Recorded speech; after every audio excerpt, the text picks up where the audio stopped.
another Bible talk here with Pastor Jason, and hope you're doing well. We're going straight through the scripture this year. Hope you've dug into the Word. This week you're going to be reading Genesis 32 to 50. Some incredible stories in here, but remember, it's stories about sinful people doing sinful things. And yet God, through it all, is going to work out a plan of salvation for each and every one of us.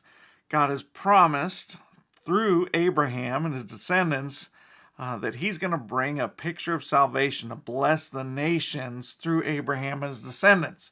Of course, Abraham has a son named Isaac. Isaac has two sons, Jacob and Esau, and you're going to read about them. Of course, Jacob has 12 sons, and these 12 sons become the 12 tribes of Israel. One of those sons, his name is Joseph, and Genesis talks a lot about Joseph.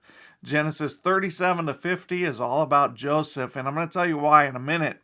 But remember, Joseph gets this dream from the Lord when he's about 17 years old. That wasn't realized till he was 30. So there is a waiting time, about 13 years in there. There's some difficulties, there's some delays, there's some dead ends after God has already given him a dream and he's made a decision to follow the Lord.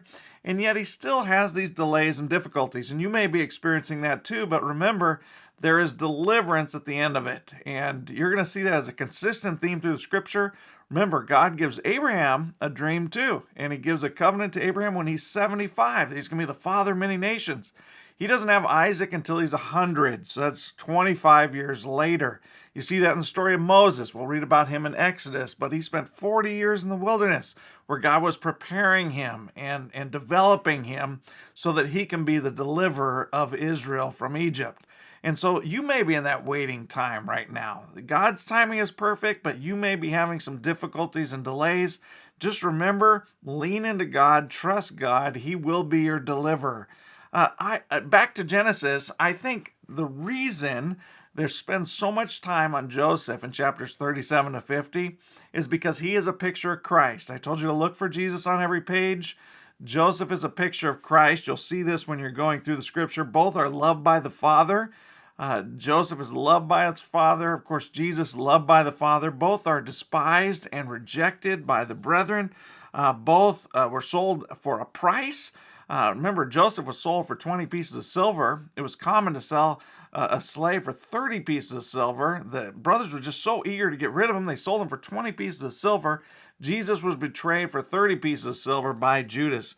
Both were tempted in the scripture. You can read about that. Both Joseph and Jesus were sent to bring salvation or to preserve to life, to save many, right? Joseph was sent to save many from the famine. Of course, Jesus was sent to save us. You can read about that in Matthew 1:21. You shall call his name Jesus, and he shall save his people from their sins. Again, a picture of Christ is found in Joseph. Joseph and Jesus were both found alive. Joseph was presumed dead, was found alive. Jesus, of course, after the resurrection, we know the message of the empty tomb, right? Why do you seek the living among the dead? He's not here. He is risen. Again, picture of Christ. And when you get to the end of Genesis, you're going to see this incredible picture of forgiveness. Both Joseph and Jesus offer forgiveness, frankly, to those who don't deserve it. Joseph offers forgiveness to his brothers who rejected him, who sold him into slavery. Jesus offers forgiveness to us. Even though we didn't earn it, we don't deserve it, he offers us forgiveness. Again, a picture of Jesus you're going to see in the book of Genesis. It's incredible. We can learn a lot from Joseph. Joseph could have turned bitter against those who rejected him. Instead, he chooses to forgive. And maybe somebody's putting on your heart as you're reading through Genesis someone that you need to forgive or someone that you need to ask forgiveness for.